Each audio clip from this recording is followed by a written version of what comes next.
sangat emosional ya, karena melihat wajah Pope itu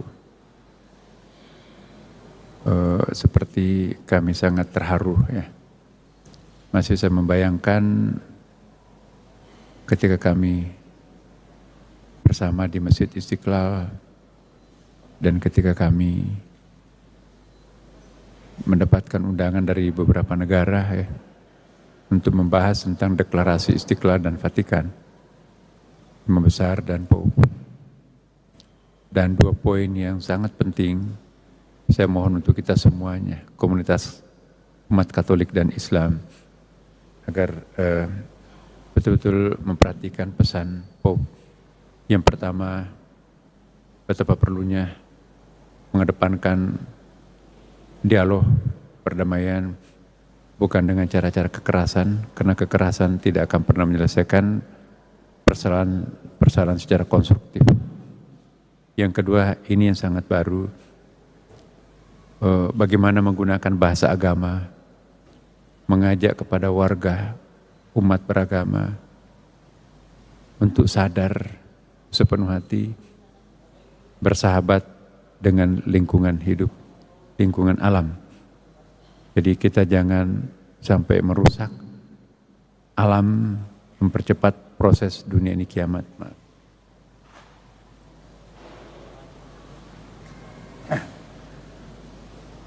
Kita ditinggalkan oleh orang yang salah seorang terbaik dunia sekarang ini. Karena itu, mari kita mengambil pelajaran berharga dari beliau. Memang beliau sudah wafat, tapi insya Allah akan tetap hidup pesan-pesannya di dalam batin kita.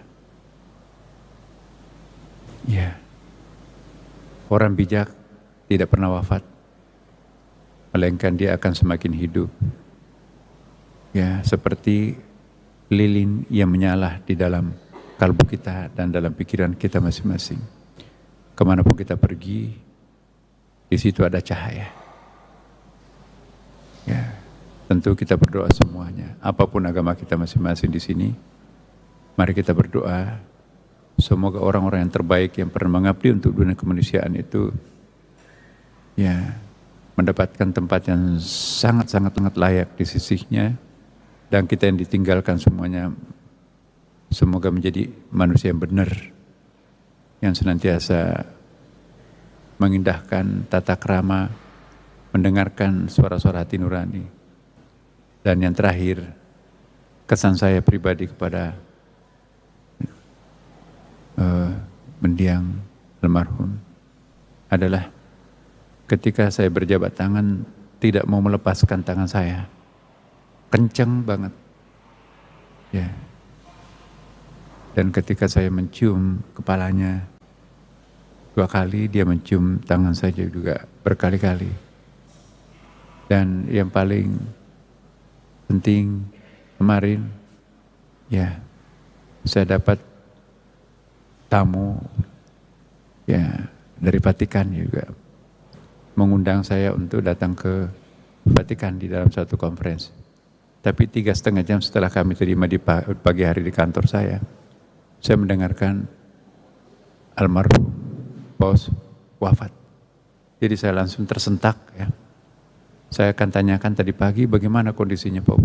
Oh, sudah bagus, kayak tim Peter katanya, karena sudah bisa tampil di dunia publik. Tapi mendengarkan kabar itu betul-betul saya tersentak.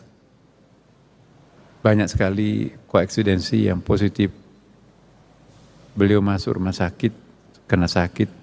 Pas hari itu juga saya masuk rumah sakit, kaki saya tergelincir putus.